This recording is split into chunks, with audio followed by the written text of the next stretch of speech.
there's so many fake things out there, it's like Gen Z so I think for myself, that's what I'm looking for all the time, and I believe in God because God is real and He's constantly revealing Himself to me. Yeah, and I think that as much as you can learn the whole world of apologetics, right? But if it doesn't have any personal significance to you, I feel like there's no reason for you to stay a Christian. Like, there's so many ways that you can rationalize God, but I think if you don't personally feel Him in your life, that's no reason for you to continue on.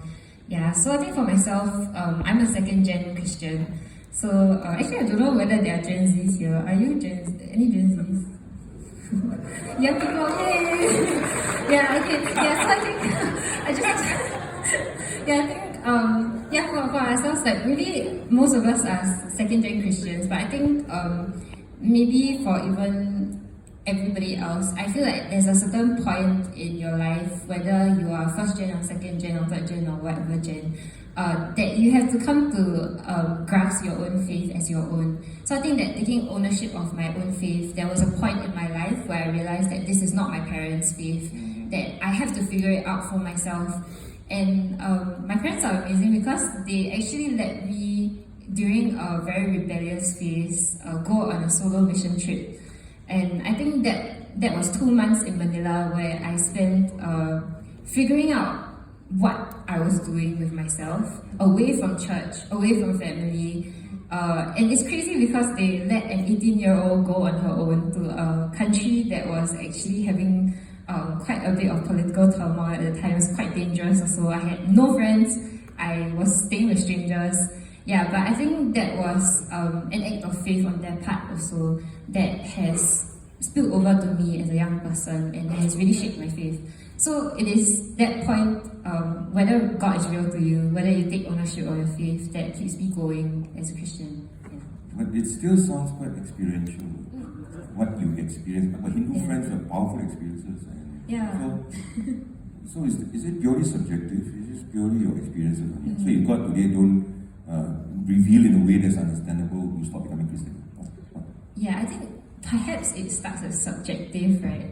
But as I learn to understand this faith, then maybe that's where the objectiveness comes in as well. Yeah, and I do think that there is so many points in your Christian life that actually the moment that you say yes to Jesus, it might not be 100% yes. Maybe it's like a snowball that's building up. Yeah, so I think along the way, maybe it started as a yes, I think He's real. But I think along the way, as I read more, as I understand the word, as I feel myself changing as a person, I think these things help to snowball into a stronger kind of faith. Yeah, so... Because I also think in the Great Commission, they worshipped Him but some doubted. It seems that there's a place for questions. Maybe the church or family needs to give some space for questions. We don't 100% get everything in one shot. You worship, you know this is the right direction, but you may not get it all yet. I think the Bible allows for that. But I think the statement here also is about parents, for parents among us. The willingness to trust God and trust our children to God, even though we may be quite scared that they come back to God or not, what's going to happen to them, that they trusted God and trusted you enough to give you that space to actually figure out. Maybe that's another lesson we need to learn as well for parents, how this is important for them to embrace the faith for themselves. Sometimes we play it safe, we try to block them from all the wrong things. In fact, our studies have shown that parents who try to block and censor and don't let them get exposed, a higher chance for them to leave the faith. Because once for freedom, yay! But those parents who are willing to let them do what she mentioned are those who statistically are more likely to come back to God and embrace the faith. But doesn't this call for a lot of trust in us parents? Scary, man, but we trust God and we really trust our children to allow this. Thank you. Okay.